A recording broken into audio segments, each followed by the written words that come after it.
अंतरिक्ष से हमारी पृथ्वी कुछ इस तरह की दिखाई देती है, जिस पर चारों ओर अथाह समुद्र फैले हुए हैं और समुद्रों के बीच मौजूद हैं 7 महाद्वीप, जिनकी अपनी अपनी अलग अलग विशेषताएं हैं। और ये है हमारा भारत, जो कि एशिया महाद्वीप का एक छोटा सा टुकड़ा है। भारत की जियोग्राफी इतनी विशेष है कि ये हमारे लिए किसी वरदान से कम नहीं, क्योंकि भारत के उत्तर में हिमालय की ऊंची ऊंची पर्वतमालाएं खड़ी हैं। हिमालय की ऊंची ऊंची पहाड़ियां नॉर्थ पोल से आ रही ठंडी साइबेरियन हवाओं से हमारी रक्षा करती हैं। हिमालय की वजह से भारत में मानसून में हैवी बारिश होती हैं और हिमालय से निकलने वाली नदियां भारत की सूखी पड़ी भूमि की प्यास बुझाती हैं। लेकिन अतीत में भारत की जियोग्राफी ऐसी बिल्कुल भी नहीं थी जैसी कि आज है। अतीत में भारत एशिया महाद्वीप का हिस्सा कभी था ही नहीं। आज पृथ्वी पर जिस जगह पर भारत है, वहां पर अतीत में कभी गहरा और विशाल समुद्र हुआ करता था, जिसका नाम था टेथिस ओशियन। करोड़ों साल पहले भारत समुद्र में तैरता हुआ एक आइलैंड था, जो कि चारों ओर से पानी से घिरा हुआ था, जो कि तेजी से एशिया महाद्वीप की ओर बढ़ता ही जा रहा था और भारत का लैंडमास टेथिस सी को खत्म करता जा रहा था। भारत के निर्माण की कहानी सच में अद्भुत है कि कैसे करोड़ों सालों में भारत के लैंडमास ने हजारों किलोमीटर का सफर तय किया। पृथ्वी की वो कौन सी शक्तियां हैं जिन्होंने भारत का निर्माण किया। नमस्कार दोस्तों, मैं हूं श्याम तोमर, स्वागत करता हूं आपका इस वीडियो में। भारत के बनने की कहानी आज से 20 करोड़ साल पहले शुरू होती है।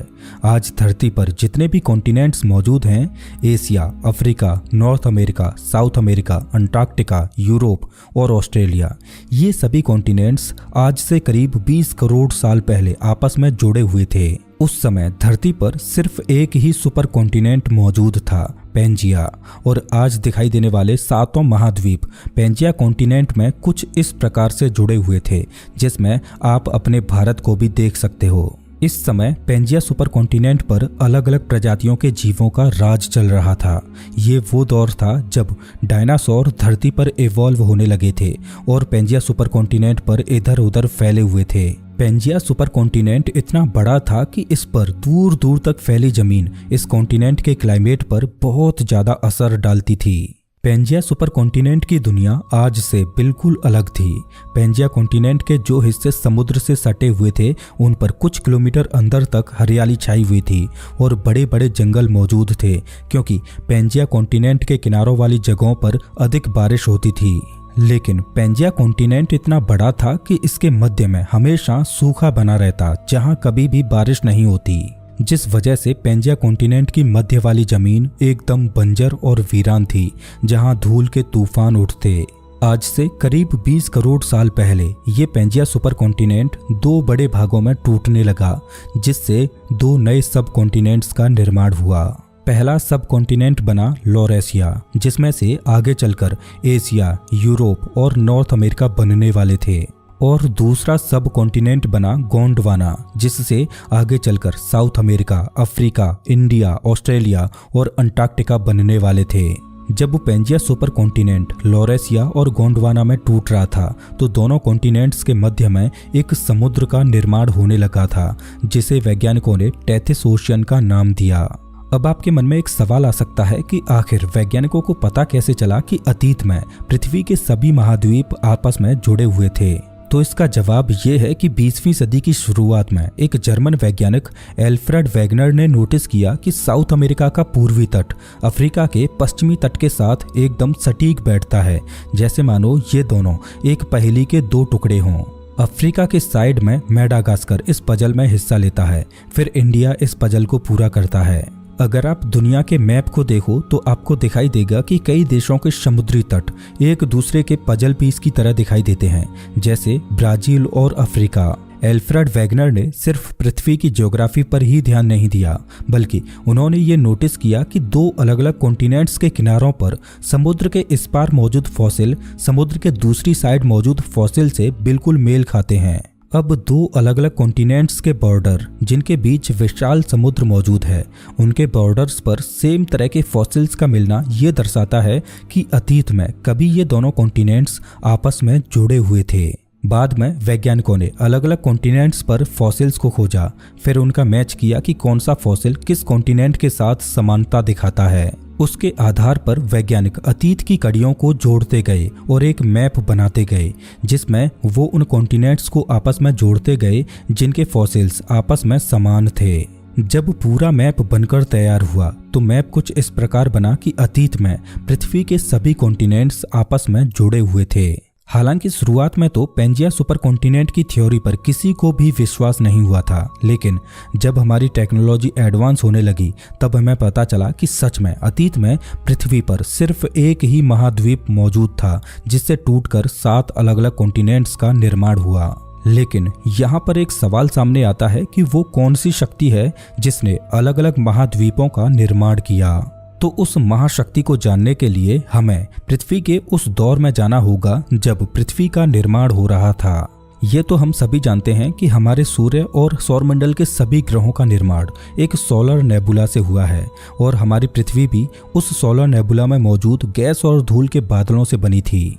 शुरुआती दौर में हमारे सौरमंडल में करीब 100 से भी ज्यादा छोटे छोटे प्लैनेट्स का निर्माण हुआ था, जिनका ऑर्बिट अनस्टेबल था। धीरे धीरे ग्रेविटी से प्रभावित होकर ये छोटे छोटे प्लैनेट्स एक दूसरे से टकराने लगे और उसी दौर में एक मंगल ग्रह जितना बड़ा थिया नामक प्लैनेट हमारी धरती से भी टकराया था। वो टकराव इतना भीषण था कि उससे इतनी हीट पैदा हुई कि हमारी पूरी पृथ्वी पिघले हुए लावे की एक बॉल बन गई।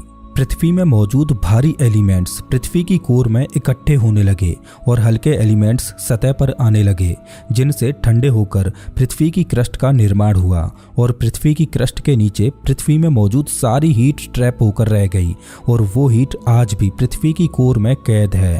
पृथ्वी की कोर का तापमान सूर्य की सतह के बराबर है, जो कि लगभग 6000 डिग्री सेल्सियस है। पृथ्वी की कोर के गर्म होने का दूसरा कारण ये है कि पृथ्वी की कोर में मौजूद हैवी एलिमेंट्स डिके होते रहते हैं, जिससे पृथ्वी की कोर में हीट पैदा होती रहती है और पृथ्वी की गर्म कोर ही वो शक्ति है जिसकी वजह से पेंजिया कॉन्टिनेंट अलग अलग महाद्वीपों में टूट गया।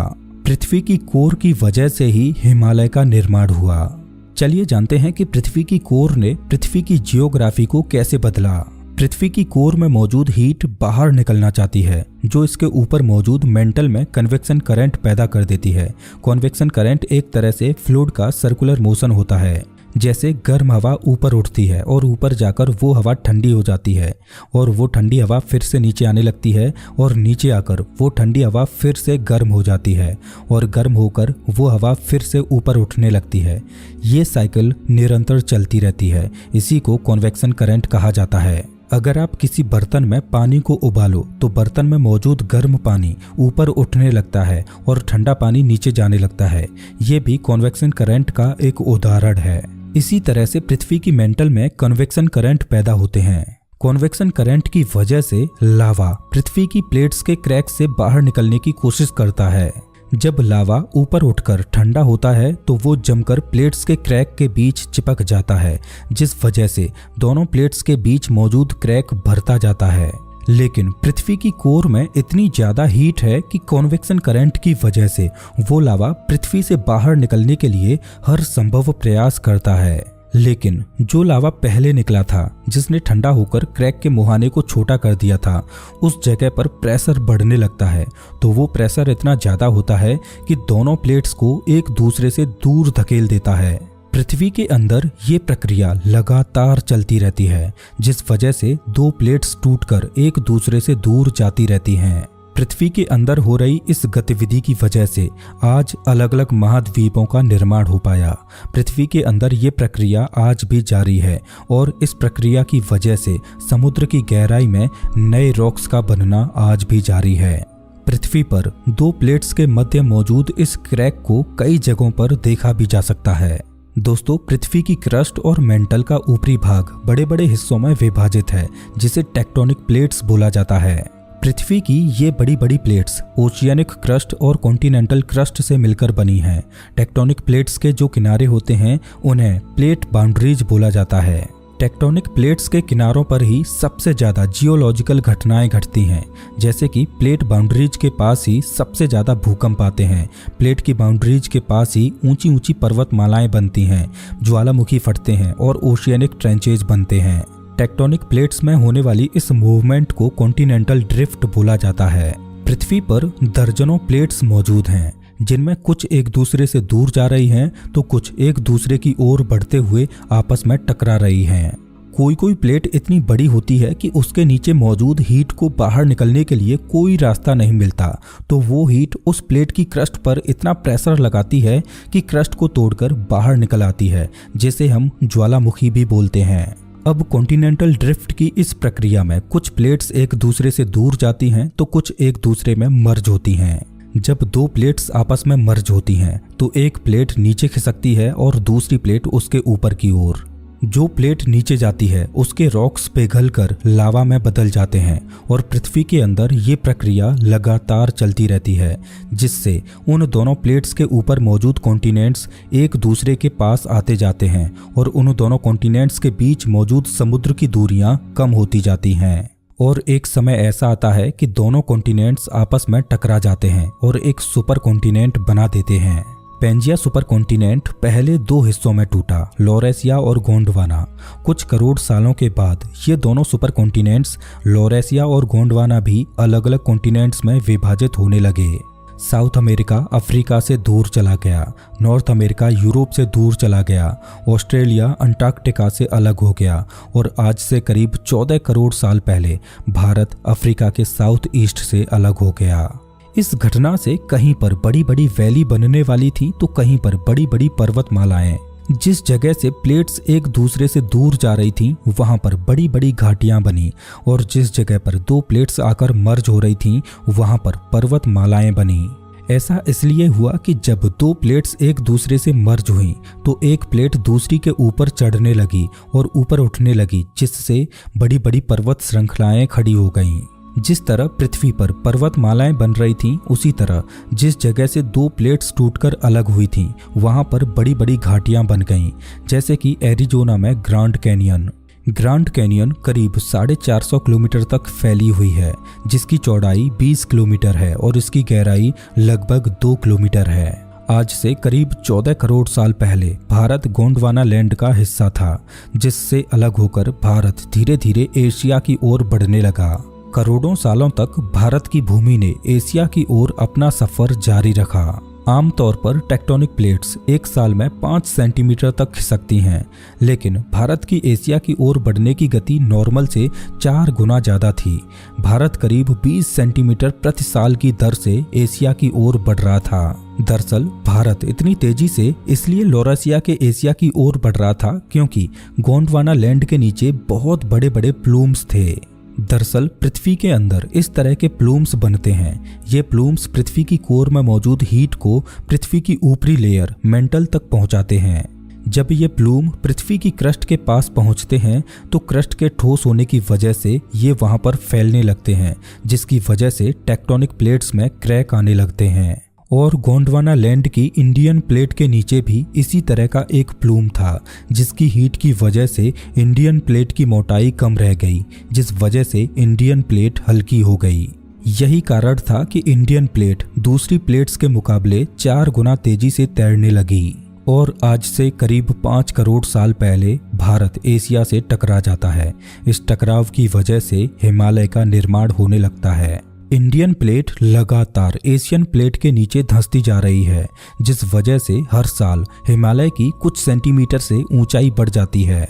इंडियन प्लेट की इसी मूवमेंट की वजह से नेपाल और उसके आसपास के एरिया में जोरदार भूकंप आते हैं। दोस्तों, पृथ्वी के अंदर टेक्टोनिक प्लेट्स की मूवमेंट अभी भी जारी है। अभी भी पृथ्वी के सभी महाद्वीप लगातार मूव कर रहे हैं। वैज्ञानिक ऐसा अनुमान लगाते हैं कि अभी से करोड़ों साल बाद पृथ्वी के सभी महाद्वीप एक बार फिर से मर्ज हो जाएंगे और एक बार फिर से पृथ्वी पर एक ही सुपर कॉन्टिनेंट बन जाएगा। वैज्ञानिकों ने भविष्य में बनने वाले उस सुपर कॉन्टिनेंट का नाम पेंजिया प्रॉक्सिमा रखा है। सच में प्रकृति बहुत ही शक्तिशाली है। एक बार कल्पना कीजिए कि इतनी विशाल प्लेट्स को एक जगह से दूसरी जगह तक धकेलने में और पर्वतों का निर्माण करने में पृथ्वी की क्रस्ट के नीचे किस हद तक मेंटल में कॉन्वेक्शन करंट के बवंडर बन रहे होंगे। और कभी कभी पृथ्वी की मेंटल में हुई हलचल को पृथ्वी की क्रस्ट के ऊपर हम इंसानों को भी सहन करना पड़ता है। जब दो प्लेट्स के जंक्शन एक दूसरे से टूटते हैं तो पृथ्वी की सतह इतनी जोर से डोलती है कि इसकी सतह पर विनाशकारी भूकंप आने लगते हैं। समुद्रों में बहुत बड़ी बड़ी सुनामी आने लगती हैं जो भयंकर त्रासदी मचाती हैं। और ऐसी ही एक भयानक घटना साल 2004 में घटी थी, जब 26 दिसंबर साल 2004 को इंडियन ओशियन में मानव इतिहास की सबसे भयानक सुनामी उठी। समुद्र के अंदर 9.3 रिक्टर स्केल का भूकंप आया, जिससे इंडियन ओशियन में 100 फीट ऊंची लहरों का निर्माण हुआ, जिन्होंने आसपास के 14 देशों में कोहराम मचा दिया। वो भूकंप इतिहास का सबसे ज्यादा देर तक रिकॉर्ड किया जाने वाला भूकंप था, जो कि 10 मिनट तक चलता रहा। वो इतनी भयानक त्रासदी थी कि उसमें 2,30,000 लोगों ने अपनी जान गंवाई, लाखों लोग घायल हुए और बेघर हुए। दोस्तों, सच में पृथ्वी के अंदर घट रही घटनाएं बहुत ही शक्तिशाली हैं, लेकिन अगर हम पृथ्वी के निर्माण के शुरुआत से लेकर अभी तक के सफर को देखें तो वास्तव में पृथ्वी पर ऐसी ऐसी चमत्कारी और विनाशकारी घटनाएं घटी थीं, जिनकी बदौलत आज पृथ्वी पर जीवन फल फूल रहा है। दोस्तों, पृथ्वी का जन्म कैसे हुआ और वो कौन सी चमत्कारी घटनाएं थीं जिन्होंने हमारे ग्रह को आज का रूप दिया, जानने के लिए आप स्क्रीन पर दिखाई दे रही इस वीडियो पर क्लिक करके देख सकते हो। मैं आपको वहीं मिलता हूँ।